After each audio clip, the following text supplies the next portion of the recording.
রাসূলের সাহাবীরা রাসূলের জন্য কেমন পাগল ফাড়া ছিল রে মুমিন, একটু অন্তর দিয়া চিন্তা করো। রাসূলের সাহাবীদের মতো আমরা এখনো হইতে পারলাম না। কেন হইতে পারলাম না? আমি অনেক চিন্তা ভাবনা করে দেখেছি, আল্লাহ তাআলা যে সাহাবীদের মর্যাদা এত উপরে উঠিয়ে দিয়েছেন, কেন উঠিয়ে দিয়েছেন? তার একমাত্র কারণ হলো, শুধুমাত্র কারণ হলো, তারা রাসূলকে এবং আল্লাহকে তাদের জীবনের চাইতেও অনেক বেশি ভালোবাসতে পেরেছে। ঠিক না বে ঠিক? ঠিক। কারণ হলো তাদের জীবন আমাদের জীবন, আকাশ জমিন যেরকম দূরত্ব তার চেয়েও বেশি দূরত্ব। কারণ আমাদের সামনে কেউ রাসূলকে গালি দেয়, আল্লাহকে নিয়ে বিসৎকার করে, আল্লাহর নাম ধরে গালি দেয়।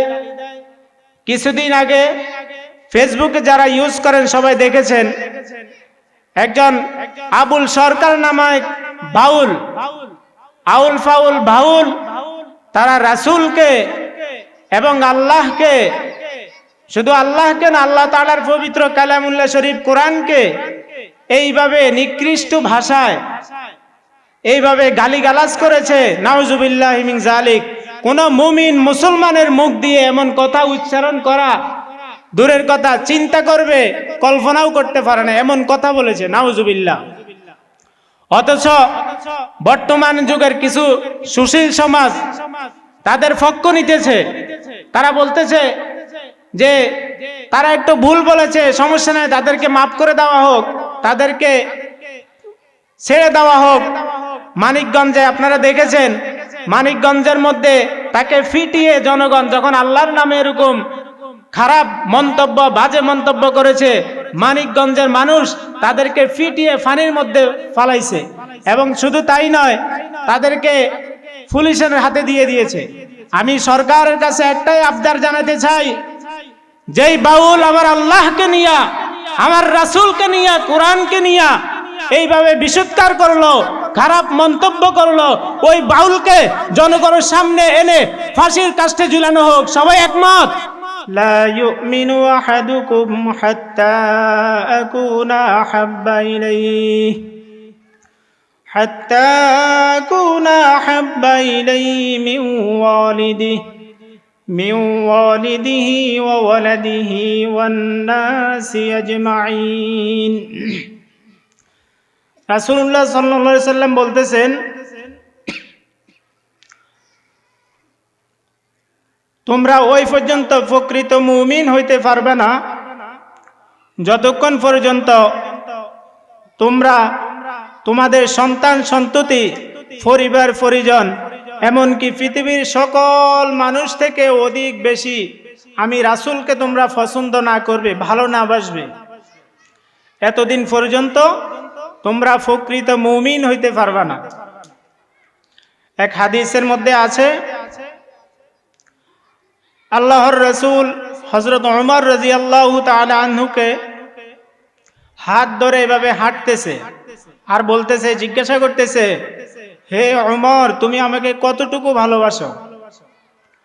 হযরত ওমর রাদিয়াল্লাহু তাআলা আনহু রাসূলুল্লাহ সাল্লাল্লাহু আলাইহি ওয়াসাল্লামকে উত্তর দিলেন, হে রাসূল, আমি ওমর আমার প্রাণ ব্যতীত বাকি সব কিছুর চাইতে আপনি নবীকে বেশি ভালোবাসি। আল্লাহর রাসূল জবাবে বললেন, ওমর, এখনো তুমি প্রকৃত মুমিন হইতে পারো নাই। কিছুক্ষণ পরে আবার রাসূল আবার প্রশ্ন করলেন, হে ওমর, তুমি আমি নবীকে কতটুকু ভালোবাসো? ওমর রাদিয়াল্লাহু তাআলা আনহু একটু চিন্তা করে মুহূর্তের ভিতরে বলতেছে, ইয়া রাসূলুল্লাহ, ইয়া হাবিবাল্লাহ, আমি ওমর, আপনাকে আমি ওমরের জীবন এমনকি পুরা পৃথিবীর সব কিছুর চাইতে বেশি ভালোবাসি। সুবহানাল্লাহ। তাহলে সাহাবায়ে কেরামরা কেমন ছিল? তারা রাসূলকে ভালোবাসছেন তো বাসছেনই, এটার মধ্যে কোনো কিন্তু পরিবার পরিজন, ছেলে মেয়ে, আত্মীয় স্বজন, পাড়া প্রতিবেশী, সামাজিক রাষ্ট্রীয় কোনো কিছুই এটার মধ্যে তারা শুনতে চায় না। তাদের কথাই একটাই, আমরা রাসূলকে ভালোবাসি নিজের জীবনের চাইতেও বেশি। অসংখ্য অগণিত ঘটনা আছে যে রাসূলের সাহাবাই কেরামরা রাসূলকে কিভাবে ভালোবেসেছেন।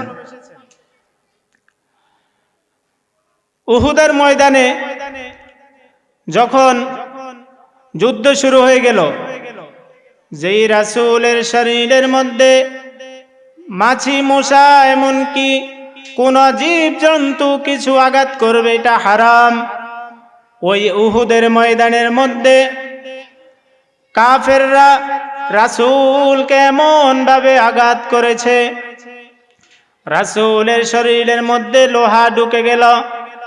রাসূল সাল্লাল্লাহু আলাইহি ওয়াসাল্লাম এক পর্যায়ে রক্তাক্ত অবস্থায় জমিনের মধ্যে পড়ে গেল। যখন যুদ্ধ শেষ হলো, সাহাবায়ে কেরাম রাসূলকে ধরে একটা পাথরের সাথে সুন্দর করে বসালেন। একটু পরে রাসূল সাল্লাল্লাহু আলাইহি ওয়াসাল্লাম সাহাবায়ে কেরামকে বলতেছেন, হে আমার সাহাবায়ে কেরাম, আমার কোন সাহাবী কোন জায়গার মধ্যে শাহাদাত বরণ করেছে তাদেরকে একত্রিত করো, তাদেরকে কবর দেওয়ার ব্যবস্থা করো। ইতিমধ্যে ময়দানের এক কোণ থেকে একজন মহিলা ডাক দিয়ে বলতেছে, ইয়া রাসূলুল্লাহ, ইয়া হাবিবাল্লাহ। সব সাহাবায়ে কেরামকেও যদি বিনা গোসলে কবর দেন, তবে আপনার প্রিয় সাহাবী হানজালাকে বিনা গোসলে কবর দিবেন না। আপনার প্রিয় সাহাবী হানজালা ফরজ গোসল করার জন্য পানির কাছে গিয়ে দাঁড়িয়েছে। হঠাৎ করে কানের মধ্যে ভেসে আসলো, দয়ার নবী মায়ার নবী রহমাতাল লিল আলামিন যুদ্ধের ময়দানে শাহাদাত বরণ করেছে। হানজালা পাগল পারা হইয়া গোসল রেখে দিয়ে তরবারি হাতে নিয়ে যুদ্ধের ময়দানের দিকে দৌড়ায়। আর হানজালা যুদ্ধ করতে করতে কাফেরদের সাথে শাহাদাত বরণ করেছে। এজন্য সকল সাহাবায়ে কেরামকেও বিনা গোসলে কবর দিলেও কিন্তু হানজালাকে গোসল করাইয়া তারপর কবর দিবেন। তখন রাসূল সাহাবীদেরকে বলল, এ সাহাবায়ে কেরাম, দেখো আমার হানজালা কোথায়, আমার হানজালাকে গোসলের ব্যবস্থা করে দাও। ইতিমধ্যে জিবরাইল আলাইহিস সালামকে রব্বে কারীম আসমান থেকে পাঠিয়ে দিয়েছেন। জিবরাইল আলাইহিস সালাম এসে রাসূলকে সালাম দিয়ে বলতেছে, আসসালামু আলাইকা ইয়া হাবিবাল্লাহ, আল্লাহ তাআলা আপনাকে সালাম দিয়েছেন, আল্লাহ তাআলা আমাকে সংবাদ দিয়ে পাঠিয়েছেন আপনার প্রিয় সাহাবী, যেই সাহাবী ফরজ গোসল করে নাই, গোসল রেখে আপনি নবীর জন্য জীবন দিয়েছে। আল্লাহ তাআলা বলছেন, ওই হানজালা নামক সাহাবীর গোসল দুনিয়ার কোনো পানি দ্বারা হবে না। ওই হানজালার গোসল আল্লাহ তাআলা ফেরেশতাদেরকে দিয়া আসমানের মধ্যে করিয়ে দিয়েছেন। সুবহানাল্লাহ। সাহাবায়ে কেরাম এই কথা শোনার সঙ্গে সঙ্গে এক সাহাবী দৌড়ে গিয়ে দেখে কেবল মাত্র হানজালার চুলের গোড়া দিয়ে টপ টপ করে পানি জমিনের মধ্যে পড়তেছে। সুবহানাল্লাহ। কেমন সাহাবায়ে কেরাম রাসূলের মুহাব্বতে জীবন দিয়েছেন মুমিন। উহুদের ময়দানে রাসূল শাহাদাত বরণ করেছে, এই কথা যখন কানের মধ্যে ভেসে আসলো, একজন মহিলা পাগল পারা হইয়া যুদ্ধের ময়দানের দিকে দৌড়ায়। পিছন থেকে একজন ডাক দিয়া বলতেছে, হে মহিলা, তোমার স্বামী যুদ্ধের ময়দানে শাহাদাত বরণ করেছে। মহিলা বলে, আমি শুনতে চাই না, বলো আমার নবী কেমন আছে।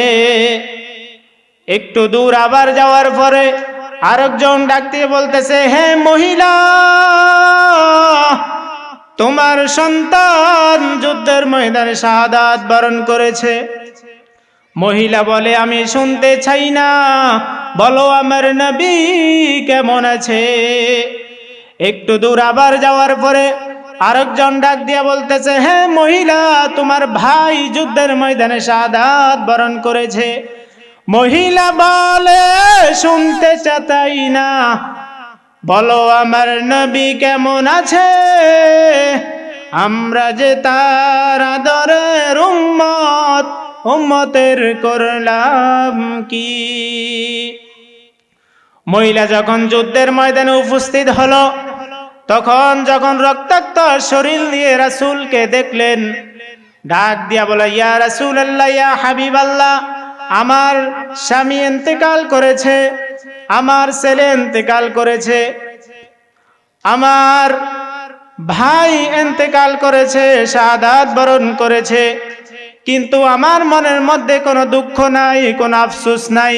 আমি যে আপনি রাসূলকে সুস্থ শরীরে দেখতে পেয়েছি, আপনি এখনো মৃত্যুবরণ করেন নাই, আপনাকে আমার শরীর, আমি যে আমার চোখ দিয়ে আপনাকে সামনে দেখতে পেয়েছি, আমার অন্তরের দুঃখ বেদনা কষ্ট সব কিছু দূরীভূত হয়ে গিয়েছে। সুবহানাল্লাহ। রাসূলের একজন সাহাবী যার নাম হযরত আব্দুল্লাহ রাদিয়াল্লাহু তাআলা আনহু খেজুরের বাগানের মধ্যে পানি দিতেছে। হঠাৎ করে শুনতে পাইল দয়ার নবী, মায়ার নবী, রহমাতাল লিল আলামিন যুদ্ধের ময়দানে শাহাদাত বরণ করেছে। এই কথা শোনার সঙ্গে সঙ্গে রাসূলের সাহাবী আব্দুল্লাহ সাথে সাথে হাত উত্তোলন করে রব্বে কারীমের দরবারে দোয়া করে, হে আল্লাহ, আমি আমার এই চোখ রেখে দিয়েছি আমার রাসূলকে দেখার জন্য। যদি আমার নবী দুনিয়ার জমিনের মধ্যে না থাকে, আমি এই চোখ রাখতে চাই না, আমি চোখ দিয়ে দুনিয়ার দেখতে চাই না, তুমি আমাকে অন্ধ বানিয়ে দাও। আল্লাহ তাআলা তার দোয়াকে কবুল করেছেন। বাকি জিন্দেগীর, বাকি হায়াতের মধ্যে রাসূলের সাহাবী দুনিয়ার মধ্যে অন্ধ অবস্থায় জীবন যাপন করেছে। সুবহানাল্লাহ। রাসূলের সাহাবীরা রাসূলের জন্য কেমন পাগল ফাড়া ছিল রে মুমিন, একটু অন্তর দিয়া চিন্তা করো। রাসূলের সাহাবীদের মতো আমরা এখনো হইতে পারলাম না। কেন হইতে পারলাম না? আমি অনেক চিন্তা ভাবনা করে দেখেছি, আল্লাহ তাআলা যে সাহাবীদের মর্যাদা এত উপরে উঠিয়ে দিয়েছেন, কেন উঠিয়ে দিয়েছেন? তার একমাত্র কারণ হলো, শুধুমাত্র কারণ হলো, তারা রাসূলকে এবং আল্লাহকে তাদের জীবনের চাইতেও অনেক বেশি ভালোবাসতে পেরেছে। ঠিক না ঠিক? ঠিক। কারণ হলো তাদের জীবন, আমাদের জীবন, আকাশ জমিন যেরকম দূরত্ব, তার চেয়েও বেশি দূরত্ব। কারণ আমাদের সামনে কেউ রাসূলকে গালি দেয়, আল্লাহকে নিয়ে বিসৎকার করে, আল্লাহর নাম ধরে গালি দেয়। কিছুদিন আগে ফেসবুকে যারা ইউজ করেন সবাই দেখেছেন, একজন আবুল সরকার নামক বাউল, আউল ফাউল বাউল, তারা রাসূলকে এবং আল্লাহকে, শুধু আল্লাহকে না, আল্লাহ তাআলার পবিত্র কালামুল্লাহ শরীফ কোরআনকে এইভাবে নিকৃষ্ট ভাষায় এইভাবে গালিগালাজ করেছে। নাউজুবিল্লাহি মিন যালিক। কোন মুমিন মুসলমানের মুখ দিয়ে এমন কথা উচ্চারণ করা দূরের কথা, চিন্তা করবে, কল্পনাও করতে পারে না, এমন কথা বলেছে। নাউজুবিল্লাহ। অথচ বর্তমান যুগের কিছু সুশীল সমাজ তাদের পক্ষ নিতেছে। তারা বলতেছে যে তারা একটু ভুল বলেছে, সমস্যা নাই, তাদেরকে মাফ করে দেওয়া হোক, তাদেরকে ছেড়ে দেওয়া হোক। মানিকগঞ্জে আপনারা দেখেছেন, মানিকগঞ্জের মধ্যে তাকে ফিটিয়ে জনগণ যখন আল্লাহর নামে এরকম খারাপ মন্তব্য, বাজে মন্তব্য করেছে, মানিকগঞ্জের মানুষ তাদেরকে ফিটিয়ে পানির মধ্যে ফালাইছে। এবং শুধু তাই নয়, তাদেরকে পুলিশের হাতে দিয়ে দিয়েছে। আমি সরকারের কাছে একটাই আবদার জানাতে চাই, যেই বাউল আমার আল্লাহকে নিয়া আমার রাসূলকে নিয়ে, কোরআনকে নিয়ে এইভাবে বিশুৎকার করলো, খারাপ মন্তব্য করলো, ওই বাউলকে জনগণের সামনে এনে ফাঁসির কাস্টে ঝুলানো হোক। সবাই একমত? কারণ হলো কোন মুমিন মুসলমানের অন্তর দিয়ে, মুখ দিয়ে এমন কথা চিন্তা করবে, বলবে, এটা কিয়ামত পর্যন্ত কখনো কল্পনাও করা যায় না। একজন বাহুলের এই শাস্তি দেখে যাতে করে পুরা বিশ্বের মানুষ শিক্ষা পায় যে আমার রাসূলকে নিয়ে, আল্লাহকে নিয়ে, কোরআনকে নিয়ে, ইসলামকে নিয়ে, হক্কানি আলেমকে নিয়ে কোনো কথা বললে তার শাস্তি কিরূপ হয়, এটা জনগণ যাতে দেখাই দেয়, সরকার যাতে সহযোগিতা করে, সরকার যাতে জনগণের এই আশাটা পূরণ করে, আমি সেই আশা রাখতেছি। কারণ হলো কোন মুমিন মুসলমান যদি দেখে যে একজন আল্লাহকে গালি দেয়, রাসূলকে নিয়ে কথা বলে, কোরআনকে নিয়ে কথা বলে, এবং সে যদি সে মনে করে আমি মুমিন, আমি কিছু বলবো না, আমি চুপ থাকবো, আমি ইমাম সাহেব, আমি মুফতি সাহেব, আমি সমাজের নেতা, আমি খতিব, আমি দেশের অমুক নেতা, অমুক নেতা, যদি এগুলা বলে সে চুপ থাকে, তাহলে নিশ্চিত সে বেঈমান। কারণ কোন ইমানদার মুমিন কখনো এমন আল্লাহর নামে, রাসূলের নামে, কোরআনের নামে কথা বলার পরে চুপ থাকতে পারে না। যেই থাকবে সে বেঈমান, তার আবার কালিমা পড়ে নতুন ভাবে মুসলমান হইতে হবে। আমি আপনাদের সামনে রাসূলের ভালোবাসা, মোহাব্বত সম্পর্কে কথা বলতেছি। রাসূলের সাহাবী হযরতে বেলাল রাদিয়াল্লাহু তাআলা আনহু।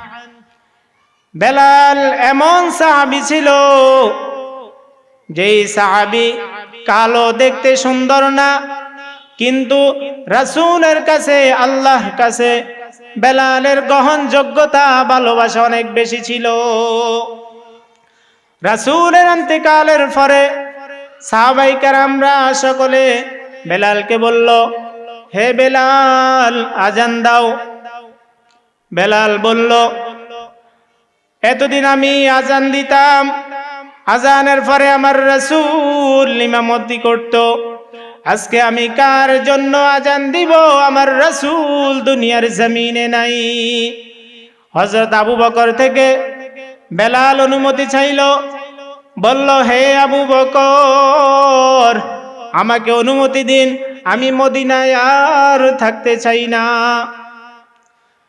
হযরত আবু বকর বলল, হে বেলাল, এতদিন রাসূলের জন্য থেকেছ, এখন যদি তুমি চলে যেতে চাও, তোমাকে বাধা দিব না, যাও।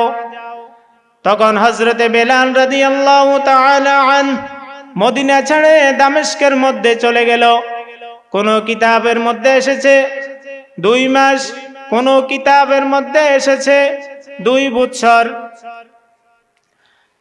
তখন হঠাৎ করে একদিন রাসূলকে স্বপ্নের মধ্যে দেখলো। রাসূল ডাক দিয়া বলল, রে বেলাল, কেমন বিরহের যন্ত্রণা, কেমন কষ্ট তোমার মনের মধ্যে, কতদিন হলো রে বেলাল তোমার আজান শুনি না। এই কথা শোনার সঙ্গে সঙ্গে হযরত বেলাল ঘুম থেকে লাফ দিয়ে উঠল। লাফ দিয়া উঠে মদিনার দিকে হিজরত শুরু করলো, রওনা দিল। যখন মদিনার মধ্যে গিয়া উপস্থিত হলো, সাহাবায়ে কেরামরা সবাই আবার বেলালকে আবদার করলো, হে বেলাল, আযিন ইয়া বেলাল, হে বেলাল, আজান দাও, আজান দাও। হযরতে বেলাল সাহাবীদের কথা শুনতে চায় না। একটু পর রাসূলের আদরের নাতি হাসান হুসাইন যখন চলে আসলো, তখন তারা আবদার করলো, হে বেলাল, আমাদের নানাকে তুমি যে আজান শুনিয়েছ রে বেলাল, ওই আজান আজকে আবার দাও। হযরত বেলাল হাসান হুসাইনের কথা শুনে তাদের কথা ফেলতে পারলেন না। হাসান হুসাইনের কথা শুনে বেলাল আবার আজান দিতেছে। কিতাবের মধ্যে লেখে, হযরতে বেলাল এমন ভাবে আজান দিল, রাসূল থাকাকালীন যে আজান দিত, ওই আজান দেওয়ার সঙ্গে সঙ্গে কিতাবের মধ্যে লেখে মদিনার অলিতে গলিতে এমন ভাবে কান্নার রোল শুরু হয়ে গেল, ছোট বড় সকলে, মহিলারা পর্যন্ত সকলে রাস্তার মধ্যে এসে কান্না করতেছে। মনে হয় যেন দয়ার নবী, মায়ার নবী, রাহমাতাল লিল আলামিন কবর থেকে উঠে আবার জিন্দা হয়ে গিয়েছেন। এমন ভাবে হযরতে বেলালের আজানের ধ্বনির সাথে সাথে সকলে কান্নাকাটি শুরু করে দিয়েছেন। সুবহানাল্লাহ। রাসূলের সাহাবীরা কেমন তাদের জীবন ছিল, এমন জীবন যদি আমরা করতে না পারি তাহলে কিয়ামতের কঠিন ময়দানে আমাদের কি উপায় হবে? শুধু সাহাবায়ে কেরামরা তাই নয়, ইমাম মালিক রাহমাতুল্লাহি আলাইহি মদিনার মধ্যে 70 বছর নিজের জীবন কাটিয়েছেন, কোনদিন মদিনার জমিনের মধ্যে জুতা পড়েন নাই। কেউ ডাক দিয়া বলল, রে ইমাম মালিক, আপনি কেন জুতা পড়েন না? ইমাম মালিক ডাক দিয়া বলে, এই মদিনার জমিনের মধ্যে আমার রাসূল চলাফেরা করেছে, আমি যদি এই জমিনের মধ্যে জুতা দিয়ে চলাফেরা করি তাহলে আমার রাসূলের শানে বেয়াদবি হবে, এজন্য আমি খালি পায়ে চলাফেরা করি, কখনো আমি জুতা পরতে চাই না।